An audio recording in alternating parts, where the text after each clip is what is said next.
peut applaudir pour le Seigneur. Non, j'ai dit on peut applaudir pour le Seigneur. Au nom de Jésus de Nazareth. Amen. J'ai appris une chose avec le Seigneur. Veuillez vous asseoir dans la présence de Dieu. Plus tu élèves Jésus, plus tu seras aussi élevé. Amen. Plus tu glorifies Jésus, plus ta vie sera aussi glorifiée. Et je vais parler de ces thèmes durant tous ces mois. Le Seigneur m'a mis à cœur de parler pendant 4 dimanches le relèvement. Dis le relèvement. Quand Dieu créa le ciel et la terre était bonne. Amen. Parce que tout ce que Dieu fait est bon. Il est écrit dans Matthieu 5, verset 48, que soyez parfaits parce qu'il est parfait. Dieu ne peut pas créer un homme imparfait, ce n'est pas possible. Dieu ne peut pas créer le ciel et la terre imparfait, ce n'est pas possible. Quand vous lisez dans Genèse chapitre 1, verset 1, lorsque Dieu créa le ciel et la terre n'était pas informe et vide. Dans le verset 1, de la pensée initiale, c'était que la terre soit bonne. Et lorsque Dieu avait créé l'homme, l'idée était que l'homme soit comme lui. Amen. Mais vous allez voir à partir du verset 2, il est écrit que la terre était informe et vide. Quand on dit informe et vide, cela veut dire qu'il y avait un problème. Dieu a créé ce qui était parfait, mais dans le verset 2, ce n'est pas que Dieu ce qui a fait que la terre soit informe et vide, mais il y avait quelque chose qui s'est passé. La terre était informe et vide. Une autre version dit que la terre était chaos. La terre était sans forme. La terre était désolation. La terre était morte. Il y avait le désert. Amen. Le Seigneur m'a envoyé pour te dire, si ta vie est vide, ta vie n'a pas de forme, ce n'est pas la fin du monde. Parce que ce que j'aime avec le Seigneur, lorsqu'il commence une chose, ou bien un projet comme Alpha, il ira jusqu'au bout comme Oméga. Je vous dis la vérité, si Dieu t'a créé et tu as des problèmes, Dieu ne va pas te laisser à cause de tes problèmes. Dieu ira jusqu'au bout, jusqu'à ce que pour que tu voies la perfection, la délivrance totale de ta destinée. Et la solution pour que la terre soit restaurée, c'est à travers la lumière. La restauration de la terre, c'était par la lumière. Bien-aimés dans le Seigneur, la première terre, quand vous lisez bien de la Bible, cette terre était détruite. Cette terre était envahie par le ténèbre. Est-ce que je parle à quelqu'un? Donc la solution, c'était tout d'abord que la présence de cet esprit soit relâchée. Il est écrit, l'esprit de Dieu se mouvait au-dessus des eaux. En d'autres termes, Dieu qui est esprit, pour la première fois, il se manifesta. Laisse-moi te dire, là où il y a le ténèbre, cela ne veut pas dire que Dieu n'aime pas ça. Si Dieu t'a créé et tu te retrouves dans le ténèbre, je peux te rassurer que Dieu va intervenir. Il ne va pas te laisser. Est-ce que je parle à quelqu'un? Le ténèbre, c'est le mal. C'est le symbole de mal. Le ténèbre, c'est le symbole de malédiction. Le ténèbre, c'est tout ce qui est lié au mal. Le péché, l'instabilité, la maladie. Même la maladie aujourd'hui que nous avons, ce n'était pas Dieu qui avait créé cela. C'était plutôt les résultats du péché. L'homme devrait vivre pour l'éternité parce qu'il a été créé à l'image de Dieu. Genèse chapitre 1, verset 26, il est écrit, faisons l'homme à notre image, selon notre ressemblance. Dieu, elle a créé l'homme pour que l'homme soit comme lui. Est-ce que je parle à quelqu'un? L'homme ne devrait pas du tout souffrir. L'homme ne devrait pas même être malade. Adam, dans le jardin d'Éden, il était parfaitement créé comme un Dieu. Mais lorsqu'il avait péché, c'est alors qu'il y avait la maladie, la faillibilité. Dans Genèse chapitre 1, verset 3, il est écrit, Dieu dit que la lumière soit et la lumière fut. Donc Dieu a recréé la terre. Dieu a restauré la terre. Est-ce que je parle à quelqu'un? La terre dans Genèse chapitre 1 et la terre dans Genèse 3, ce n'est pas la même terre. La terre dans Genèse 3, c'était la terre qui était recréée, qui était réformée, qui était perfectionnée par la lumière. Cela veut dire le premier homme qui était dans le jardin d'Éden, il était tombé. Mais il y a eu aussi un homme, en fait, nous qui étions venus après Adam. On avait porté la sémence de péché. Et Dieu devrait recréer une nouvelle créature. Raison pour laquelle la Bible déclare que si quelqu'un est en Christ, il est une nouvelle créature. Les choses anciennes sont passées. Et voici toutes choses sont devenues nouvelles. Mon frère, laisse-moi te dire, si tu as reçu Jésus, c'est que tu es recréé par la parole. Tu es régénéré par la parole. On peut te voir physiquement, mais l'homme intérieur, bien aimé, c'est l'Esprit de Dieu. L'homme qui est en toi, ce n'est pas un homme qui vient de ce monde, mais c'est plutôt le Saint-Esprit lui-même qui habite en toi. Tu as reçu le Saint-Esprit par la régénération, la récréation. Ah, est-ce que je parle à quelqu'un? Dieu n'a pas réparé l'homme parce que ce n'était plus possible de le réparer. Mais Dieu a recréé l'homme. Il y a une différence de réparer et de recréer. Nous sommes les résultats de la récréation de Dieu. Est-ce que je parle à quelqu'un? Un enfant de Dieu, cela veut dire qu'il a reçu la nature de Dieu. Il a reçu une nouvelle nature, une nouvelle identité qui vient du ciel, l'identité du royaume, l'identité de Dieu. Donc la récréation était le résultat de ténèbres. Lorsqu'il y a eu le ténèbre, Dieu était dans l'obligation de récréer. Il a récréé la terre par la parole. Il a dit que la lumière soit, et la lumière fut. La lumière dont parle dans Genèse chapitre 1, verset 3, ce n'est pas le soleil, ce n'est pas la lune, ni les étoiles, parce que des luminaires ont été créés au 4e jour. Mais par contre, la lumière de Genèse 1, 3, c'est la présence de Dieu, c'est la gloire de Dieu qui avait envahi la terre. Je décrète au nom de Jésus de Nazareth, si tu es vide, tu es déformé par le diable, déformé par les mondes de ténèbres, Satan a volé ta vie, Satan a détruit ta vie. Je décrète que la lumière soit au nom de Jésus de Nazareth. Que la lumière soit dans ta vie au nom de Jésus de Nazareth. Que tu reçoives la lumière afin de recréer ta vie, recréer ton identité au nom de Jésus. Raison pour laquelle je peux vous dire parfois le malheur est bon, dans le sens où Dieu parfois permet le ténèbre pour qu'il ait la lumière. Il n'y a pas la lumière sans pour autant qu'il ait les ténèbres. Je dis, il n'y a pas la lumière sans pour autant qu'il ait le ténèbre. Il y a eu le ténèbre, après Dieu a libéré la lumière. En d'autres termes, dans ta vie, tu ne peux pas voir la paix sans pour autant que tu aies le trouble. Tu ne peux pas savoir que Dieu, il est celui qui guérit sans pour autant que tu tombes malade. Tu ne peux pas savoir que c'est Dieu qui donne le mariage sans pour autant que tu sois dans un célibat prolongé pendant des années. Est-ce que je parle à quelqu'un? Et ma prière en ce jour est que tu reçois la lumière. Raison pour laquelle tu m'as mis à cœur de vous parler de ce thème. Parce que je peux dire que la terre a été relevée par la parole de Dieu. La terre a été relevée, cela veut dire la terre a été redressée, recréée par la parole. On relève ce qui est courbé. On relève ce qui est par terre. On relève ce qui est détruit. On relève ce qui est chaos. Si ta vie est chaotique, ne t'inquiète pas. Je crois que tu es au bon endroit et au bon moment pour recevoir la restauration. Si ta vie est chaotique, tes finances chaotiques, ne t'inquiète pas. Je crois que tu es au bon endroit et au bon moment pour recevoir ta restauration. Le relèvement, dis le relèvement. C'est l'action de relever. C'est dans la définition française qu'on parle de relèvement, c'est l'action de relever. Cela veut dire remettre quelqu'un debout sur ses pieds. Dieu va remettre quelqu'un debout sur ses pieds. J'ai dit, Dieu va remettre tes finances sur tes pieds. Tu vas récupérer ta vie. Ah, dis prophète, avance. Le relèvement. Quand on parle de relèvement, c'est qu'on voit quelqu'un qui était dans une position de faiblesse. On voit un homme, on voit une femme, ou bien un objet qui avait besoin de se relever.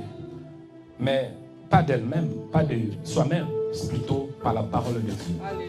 Le relèvement selon le dictionnaire français, c'est remettre quelqu'un debout sur ses pieds. C'est lui qui peut te remettre debout sur tes pieds. Je peux te dire, un homme peut t'aider aujourd'hui, mais demain il peut t'abandonner. Un homme peut t'aider aujourd'hui et te remettre sur tes pieds, mais tôt ou tard il va t'abandonner. Mais si Dieu te remet sur tes pieds, laisse-moi te dire que tu vas aller jusqu'au bout. Parce qu'il est celui qui t'a créé. Il connaît ta vie. Il connaît même le nombre de tes cheveux. Il connaît, bien aimé, ta destinée. Il connaît le détail de ta vie. Il sait quand tu te lèves. Il sait quand tu pleures. Il connaît tout ce qui se passe dans ta vie. Même quand tu te caches, bien aimé, il connaît cela. Et je peux te rassurer, il est celui qui est mieux qualifié pour te redresser. Je prie au nom de Jésus que Dieu te remet, bien aimé. Que Dieu remet ta vie. Et que tu remets ta vie pour que tu te mettes debout. Au nom de Jésus de Nazareth. Selon la Bible, quand on parle de relèvement, d'une manière simple, c'est l'action de redresser. Psaume chapitre 146, verset 8. Psaume 146, verset 8. Il est écrit, l'Éternel redresse ceux qui sont courbés. Courbé qui veut dire, tu n'as pas de forme, tu as perdu la forme initiale. Certains d'entre vous, votre vie n'était pas pareille. 15 ans passés, ce n'était pas comme ça. 20 ans passés, ce n'était pas comme ça. Quelque chose s'est passé. Le ténèbre a pris l'ampleur. La terre qui a été créée au début, ce n'était pas comme ça. La terre était parfaite jusqu'à ce que le ténèbre régnait, dit la Bible. C'était chaos. Mais laisse-moi te dire, Dieu parfois permet le ténèbre pour que la lumière arrive. Dieu parfois permet le ténèbre pour que la lumière arrive. Dieu parfois permet que tu pleures pour que tu te réjouisses. Toi qui as pleuré, laisse-moi te dire, la Bible déclare, il y a un temps pour pleurer et aussi un temps pour se réjouir. Dans la vie, il y a des saisons. Dans la vie, il y a des saisons. Il y aura une saison où tu vas te retrouver dans le ténèbre. Mais il y aura aussi une deuxième saison où tu vas te retrouver dans la lumière. Je crois que c'est le temps de la deuxième saison. Le terme que Dieu m'avait mis à cœur pour cette année, c'est la deuxième grâce. C'est la deuxième grâce. S'il y a eu la première grâce, c'est qu'il y aura aussi la deuxième grâce. Tu avais eu la première grâce lorsque tu étais né de nouveau. Mais cela ne veut pas dire que le fait que Dieu t'a sauvé, il va te laisser. Non, Dieu va continuer avec toi de gloire en gloire, de faveur en faveur, de bénédiction en bénédiction. Tu as reçu la grâce, mais laisse-moi te dire, la même grâce que tu as reçue, elle va se multiplier avec le temps. Il y aura la multiplication. Quand tu reçois l'onction de Dieu, tu as reçu l'onction une fois, mais cela ne veut pas dire que l'onction sera pareille. Il y aura une deuxième dimension, une troisième dimension de l'onction. Il est écrit qu'avec Dieu, nous ferons quoi? Des exploits. Des exploits. Luc chapitre 13, verset 11. On voit l'histoire d'une femme qui était possédée d'un esprit qui la rendait infirme. Depuis 18 ans, elle était courbée et ne pouvait pas du tout se redresser. Tu es peut-être en ce lieu, tu es courbé, tu ne peux pas du tout te redresser. C'est qu'il te faut le relèvement. Dieu le relèvement. Imaginez-vous une femme qui vient à l'église pendant 18 ans. Nous, on a commencé, ça fait une année. Et déjà après 3 mois, quelqu'un qui se lamente. Mais elle a fait 18 ans de la présence de Dieu. Cela veut dire, Dieu sait ta situation. Amen. Dieu connaît tes problèmes. J'ai dit, Dieu connaît tes problèmes. Amen. Il m'a envoyé pour te dire qu'il y a un temps pour tout. Rassure-toi, elle a agi après 18 ans. Elle peut agir après 1 mois, après 1 année, mais tout dépend de sa souveraineté. Il y a une chose que je connais. Si Dieu t'a créé et tu pleures, il ne va pas te laisser ainsi. Il ne va pas te laisser ainsi. Si Dieu t'a créé, Satan a déformé ta vie est courbée, c'est que tu auras le redressement. En d'autres termes, le relèvement. Dieu le relèvement. Dieu va relever un homme qui est par terre. Dieu va relever une femme qui est par terre par la maladie, par terre par les souffrances, par terre par le rejet, par terre par l'abomination, par terre par le diable, par terre par ses amis, par terre par le rejet, par terre, bien-aimé. Laisse-moi te dire, si c'est toi, tu es au bon endroit et au bon moment pour le relèvement. J'ai pris que Dieu te relève. J'ai dit, j'ai pris que Dieu te relève. J'ai dit, j'ai pris que Dieu te relève. Que Dieu te relève de l'instabilité. Que Dieu te relève du péché. Que Dieu te relève de cette maladie. Que Dieu te relève de la solitude. Que Dieu te relève du rejet. Que Dieu te relève, bien-aimé, des choses que tu n'arrives pas de toi-même. Tant qu'humain, parfois on arrive.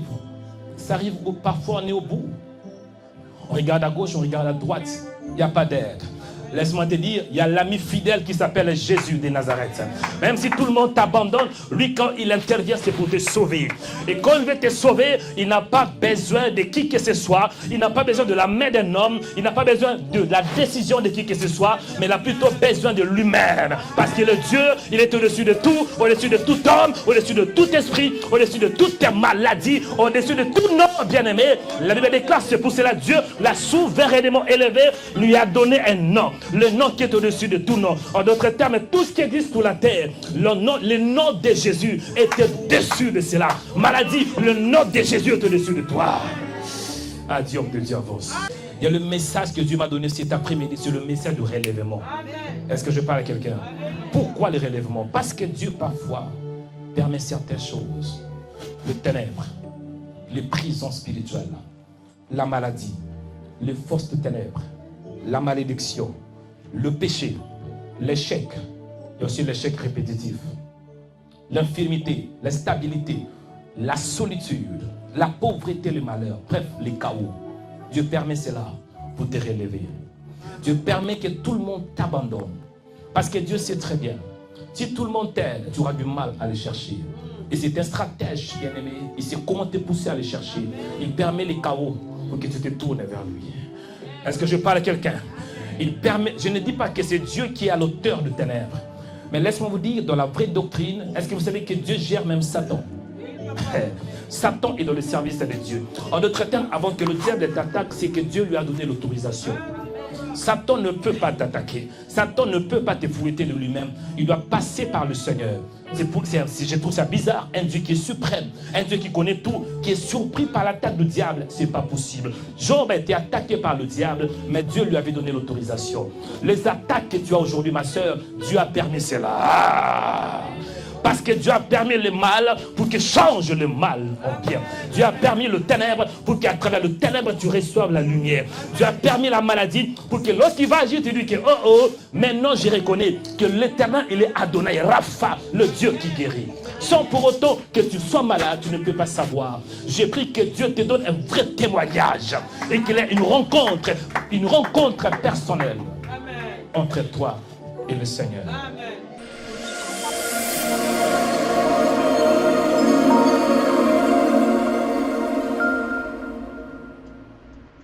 Bien-aimés dans le Seigneur, que Dieu vous bénisse. J'espère que vous êtes édifiés à travers cette vidéo. Parce que je crois que le Seigneur vous a béni. Parce qu'il dit dans sa parole qu'il est le rémunérateur de ceux qui le cherchent. Chers chrétiens, en même temps, je profite de vous demander de soutenir ces ministères, de soutenir Rema Web. Il est écrit dans la parole que la moisson est grande, mais il y a peu d'ouvriers. Dieu croit en toi. Et nous, dans ce ministère, nous croyons aussi en vous. Et merci à tous nos donateurs, à tous nos partenaires. Et toi qui n'as pas encore soutenu, il n'est jamais trop tard. Soutenez ce ministère. Parce qu'en donnant, en contribuant dans ce ministère, vous êtes en train de contribuer à l'évangélisation. Bien-aimés dans le Seigneur, et Dieu promet d'honorer tous ceux qui l'honorent. Dieu dit dans sa parole, il honore ceux qui l'honorent. Si vous honorez Dieu par vos dons, croyez-moi, Dieu finira aussi par vous honorer. Il dit dans sa parole que ce qu'un homme aura sémé, il les mentionnera. Donnez par rapport à vos moyens. Donnez par rapport à tout ce que Dieu vous mettra à cœur. Il n'y a pas de limites. Tout ce que vous avez, faites-le pour la gloire du Seigneur. Et faites-le avec joie. Parce que Dieu aime lorsqu'on donne avec un cœur joyeux. Que Dieu vous bénisse. Je suis très fier de vous. Merci pour votre présence. Merci le fait que vous êtes dans ce ministère et vous suivez le prière de Rema Web. Vous suivez les vidéos de Rema Web. Bien-aimés dans le Seigneur, si vous êtes aussi connecté pour la toute première fois, ne manquez pas de vous abonner si vous êtes sur YouTube ou bien si vous êtes sur notre page de Rema Web TV sur Facebook.